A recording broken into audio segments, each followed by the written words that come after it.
So what's going on, fellas? Welcome back to the channel. My name's Grizz. Today we're going to be talking about specific details that were just revealed by Game Informer about Black Ops 4 Blackout. This is the Battle Royale mode. If this is something that interests you, be sure to check out Game Informer's channel. They're going to be covering this all month long. New details all on their channel. But drop a like on today's video if you go on to enjoy, and subscribe. Let me know in the comment section if you're new. And if anything here sparks an idea or you want to continue this conversation, feel free to hit me up over on Twitter @GrizzViolent. It's the best place to keep talking zombies, multiplayer, the upcoming Battle Royale, Blackout, for Black Ops 4. To kick things off right away, I want to start off with letting everybody know there's going to be 80 players in Blackout. That's what David Vonderhaar said. His Twitter will also be linked down in the description box below. To talk about weapons for just a second, how many weapons can you hold at a time? You can hold 2 primary weapons, and one that's confirmed is a melee weapon. And David Vonderhaar, he didn't really want to tease at this, but it was a question asked by Game Informer, and they said one zombie's weapon. So it might be the Takeo's katana that's teased, but it also might be a sword from like the 9 or the Titanic map. But something interesting about the weapons that I wanted to mention is about weapon variants. It's not like Fortnite, where you have different variants of colors of weapons, but David Vonderhaar did suggest that gold weapons will be added.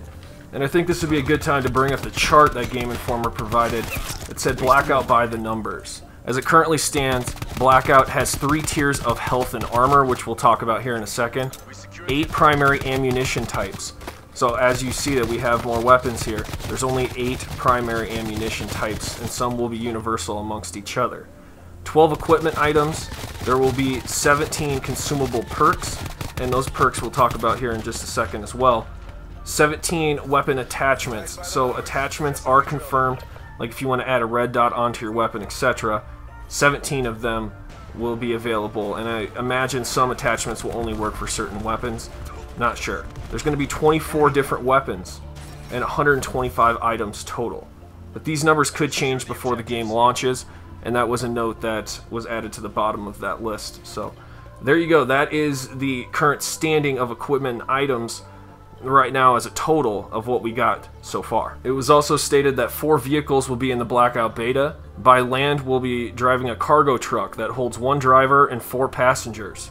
An ATV, which holds 1 driver and 1 passenger. By sea, we'll be rocking something called a Zodiac inflatable boat. There'll be 1 pilot and 1 passenger available in that vehicle. And then by air, we'll have the Little Bird helicopter, 1 pilot and 4 passengers. Earlier today, Call of Duty did give out gifts, direct messages on Twitter that showed map locations. Now this shows our mini-map, and as far as I could tell, this is the mini-map, and it really resembles PUBG. So for some of you guys out there that have been practicing playing PUBG, this is a mini-map that you'll be very familiar with. The thing is, in the upper part of this mini-map, we can see the map Raid, but it's very spread out on the left side compared to the right side of the full map Raid. It's also not the whole map is there, you know, and this is primarily to make the map flow well. And you're going to see this reflected in numerous areas around the map, especially when we talk about Nuketown. Now, it is confirmed that this is Nuketown Island, and if we look in the master shot, we can clearly see this island. There's a bridge going from one side of that land to the other, and that's how we're going to go to and from Nuketown Island. It seems to be connected to Array. There's not snow, so we can debunk that. There's no snow on the map Array. Now, there are more unique locations, and I want to talk about them because the zombie locations are very interesting in particular. A ray of light marks the sky when zombies become active, and that's when high-end loot's going to be dropping on the map. We do see this reflected in a supply drop in one of the images that Game Informer provides. So the loot's going to come in 2 forms, supply drops and crates. So crates is something we saw in the other trailer, so that's what I'm thinking right now. It's not going to be chests like Fortnite, but supply drops and crates. So a lot like PUBG, except we'll have crates. Zombies will become active at certain points, and like I said, a ray of light will come from the sky, and that's where we'll be looking. And there's going to be a lot of activity around those, because that's where you're probably going to get the gold weapon that we talked about earlier. Funny enough, these zombies will attack you, and they will take down your health and cause blockades where you will be in trouble. There'll be people trying to attack you while this is occurring, because this loot is going to be very high-end, and that's going to make this really fun in my opinion. Now, certain zombie weapons that they did mention were going to be in here. One is an item, so a ray gun and monkey bombs. This is pretty surprising. I'm interested to see how the ray gun's going to work, and if that's a really high tier weapon, I imagine it's going to do some serious damage to players out there. A diner is mentioned, so possibly transit. And they also mentioned in one of the areas that they ended up in during the final circle was a diner, and there were zombies that were attacking. So I do think that the diner part of transit might be included in this map. So let's talk about health, and then we're going to talk about these perks and consumables to kind of round it out. So when it comes to health, there's going to be bandages, trauma kits, and med kits, 3 sources of health.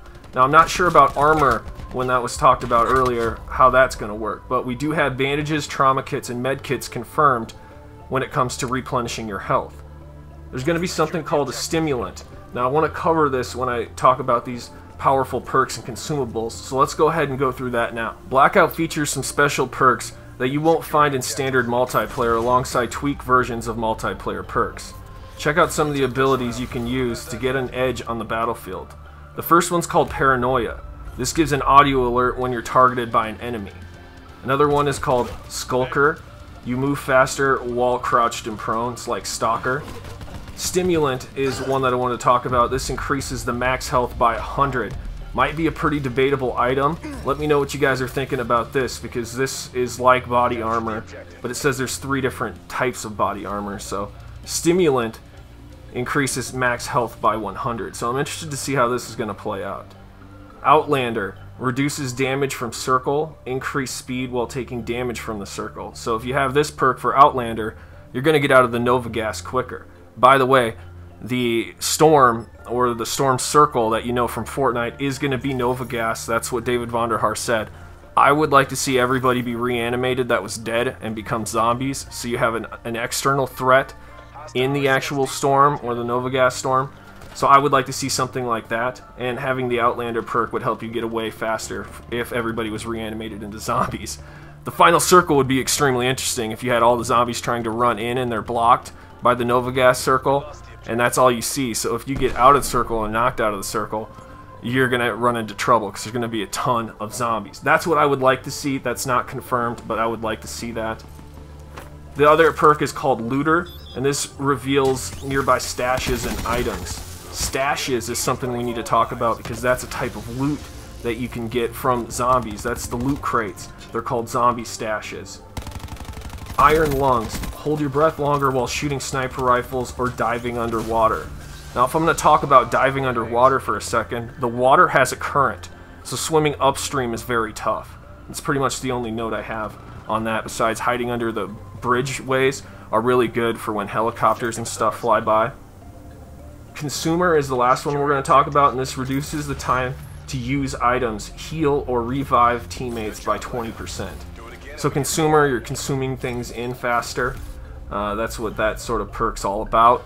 Something I forgot to mention that's going to be alongside the zombies, weapons, loot, the stashes with the ray gun and the monkey bombs is going to be the grappling hook. So Ruin's grappling hook will be universal within the loot, and everybody will be able to use that regardless of what character you have. And on that note, there's going to be 22 characters within the beta that we can unlock.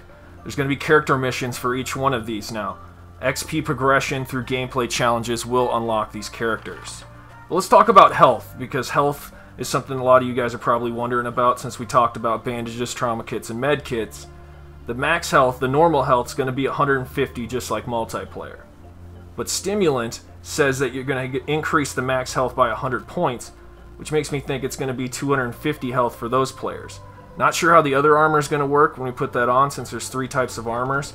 And Stimulant might not be one of those options. I'm not sure. But friendly fire is going to be on. So if the player's in front of you that's on your team and you're trying to snipe somebody and your friend runs in the way, rest in peace, my friend. Rest in peace.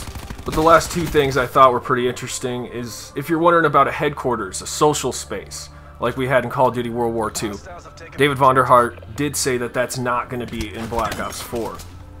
Easter eggs. So if you're wondering about Easter eggs in Blackout as well, these were hinted at symbology on the outside of the Nova gas circle, where we'll be able to possibly get symbols or symbology is what he said. So if you're good with that, then you're gonna probably find some Easter eggs. But that's where we're at right now in Call of Duty Black Ops 4 Blackout.